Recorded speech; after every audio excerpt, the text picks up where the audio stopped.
All right, day 16. What's going on? We have a grid.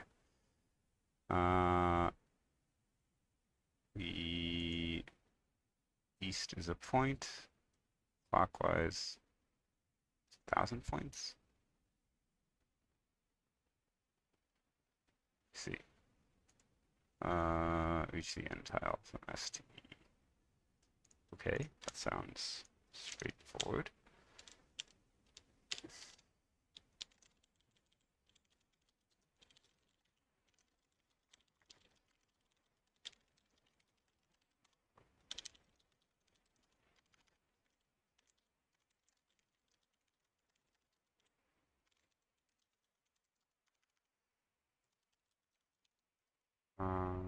Start east.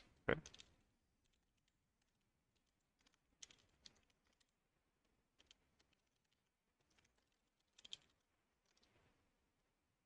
Forward.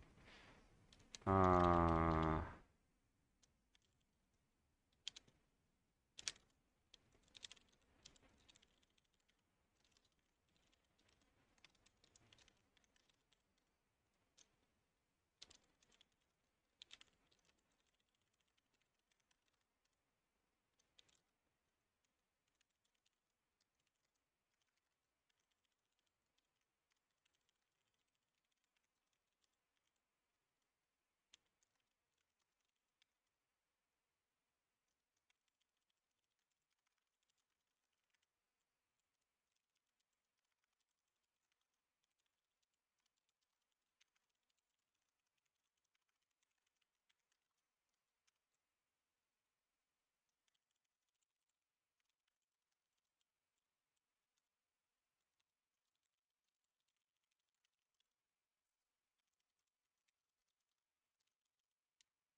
clockwise or counterclockwise. Yeah.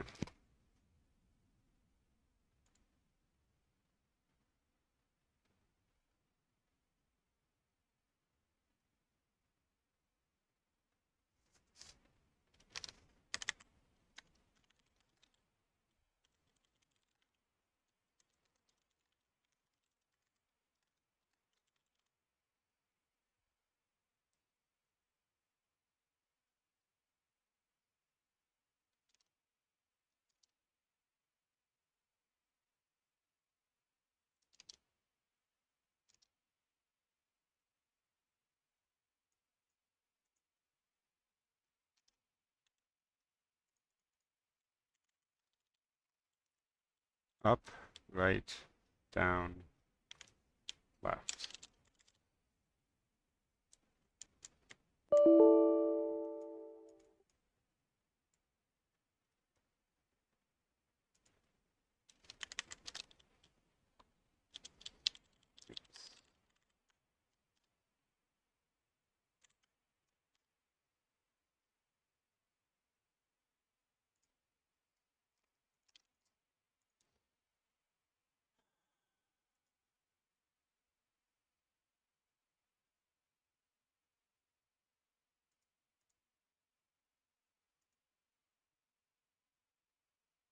New tiles are at least one of the best paths through the maze.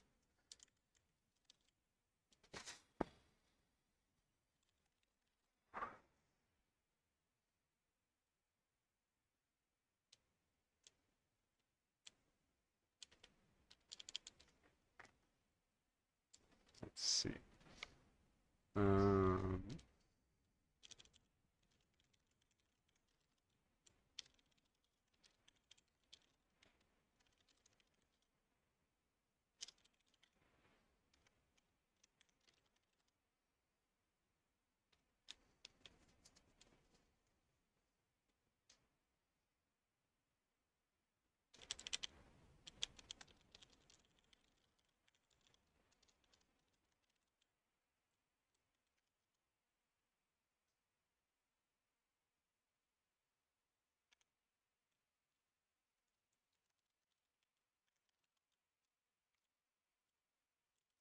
on the best path if the distance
No. Okay. Fine. Had some bugs there. So what's going on? So we're given this grid, and we want to find our way from S to E. And we can either go, and we have a direction that we're facing, initially east. So we can either go forward at a cost of 1, or we can turn clockwise or counterclockwise at a cost of 1,000. Uh, so for part 1, the question is just what is the cheapest, the cost of the cheapest path through the maze. So this is, we can use Dijkstra's algorithm to solve this. We want Dijkstra because some moves cost 1, some moves cost 1,000. So BFS is only applicable when all moves cost the same. So parse it as a grid, figure out where the start and end are. We start at a cost of 0 at the starting square facing east, and then we can grab our current position from the heap, or the next frontier position from the heap. If we're at the finish, write down our score. If it's the first time we've been at the finish. Note that this doesn't depend on the direction. Do a normal S Dijkstra, so don't go into places we've already seen. Consider moving forward. We can move forward if we stay on the grid and we don't hit a wall. Or we can turn left or right, in which case we don't move. I had a bug where I had me move in this case. That was silly. We don't move, but we do change our direction, either +1 or +3, right? So we're keeping track of directions as up, right, down, or left, which conveniently is sort of adjacent to each other, right? If we're going right, or east, as to say in the problem, we can flip to up or down, which is +1 or +3, mod 4. So that's it really for part 1. We just need to run this thing, and then we can print out best solves part 1. And then part 2 says, okay, how many tiles are on any optimal path? So what we can say is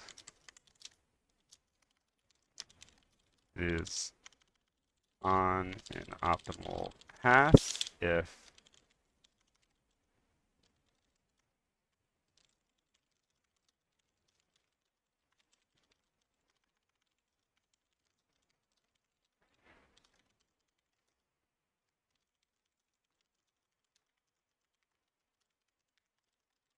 okay, so what do I mean by this? Optimal path is from start to end. And okay, so what would an optimal path going through this triple look like? It would look like a path from the start to here, and a path from the optimal path from here to the end. So if we can get the distance of that, if the sum of those, this is a path going through RC dir, and if this path has the minimum distance, then it must be an optimal path. So in that case, this is an optimal path. It just asks what squares, not directions. So we just add RC to a set. We don't care about the direction. Okay, so we can easily modify part 1 to compute this distance from start to any square.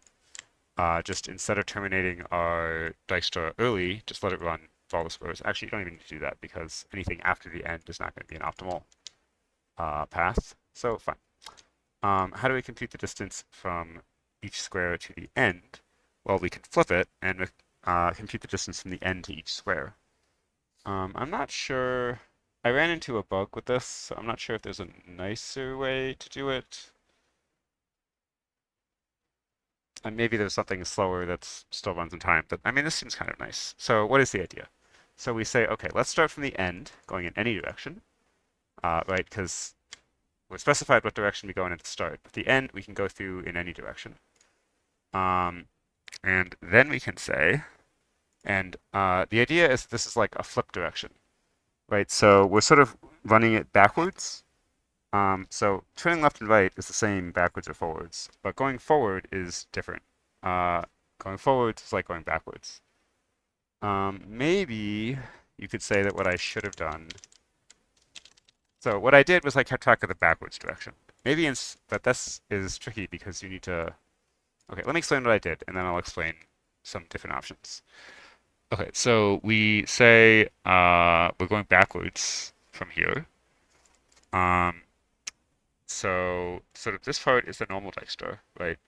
Like consider walking forwards, consider turning left and right. But here we want the distance from this square to the end, but what we have is the distance from the end to the square, which is fine, except that when you go, like when you flip the direction of the path, you flip the like direction that you're going in. So we need to go in the opposite direction. Um, sorry, if we got to RC0 going backwards from end, then we can get to end in the same distance, but like with the flip direction. So it might be clearer, I'm not sure, is to just do the flip like here. This is like going backwards. Probably clearer. And I think this should output the same thing. Does output 483. Okay, so let's say we're doing that.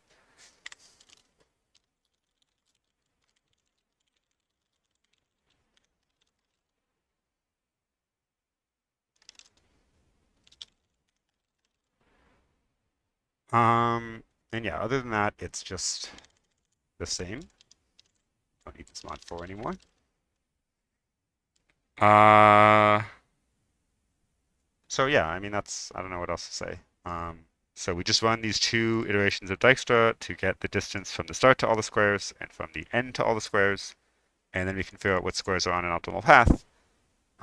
Because the path that goes through those squares has the same total distance as just the best path from start to end. So we can just like try all possible squares, see if they're on an optimal path, and print out, how many of them are. So that's part 2, and that's it for today. See you tomorrow.